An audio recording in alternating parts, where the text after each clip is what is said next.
mercy of the Lord this season, even as we continue to wrestle with this unusual way of life and these surprising current events. In fact, I want to begin today leaning into something that might be a little unusual for some of us, maybe even awkward for others, and that is how we're responding to this oppressive nature of life today. Now, you might think, well, how awkward or unusual is that? I mean, that's kind of the nature of life. But I know from experience, it can be difficult.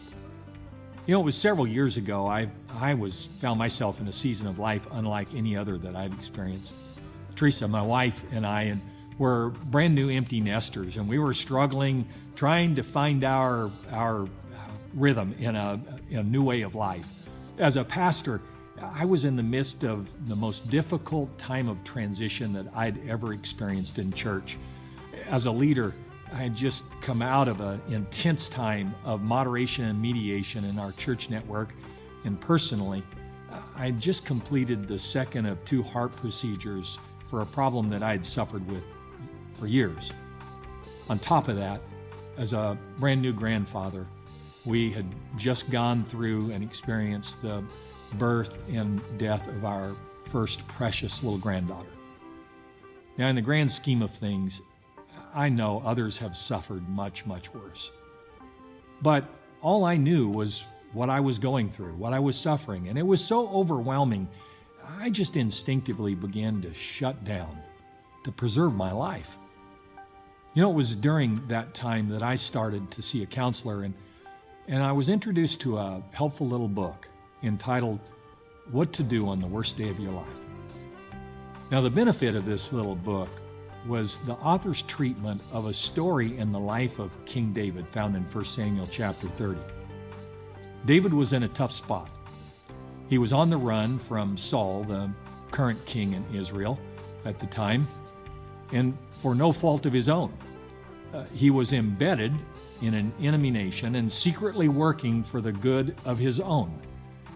And in the midst of all that stress, he returned home at one point to find that another enemy had raided and burned their homes and carried his family and the families of all of his soldiers away captive.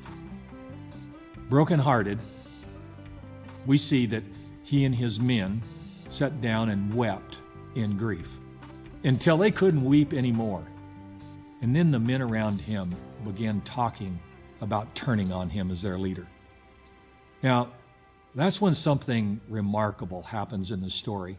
And we read this in verse 6 of 1 Samuel 30. David was greatly distressed because the men were talking of stoning him. Each one was bitter in spirit because of his sons and daughters. But David found strength in the Lord his God. Now, with every reason to throw up his hands and save himself or simply depress and call it quits, David chose something else. He found strength in the Lord his God. Now, while I might not know what each of you are going through right now, I know that it's not typical by any standard. If surveys reveal reality at this point in time, odds are that you're struggling emotionally and or spiritually to some degree. And while it's important to acknowledge the reality of the struggle, it's just as important to recognize that there are options in how we respond to it. The truth is, we're not alone.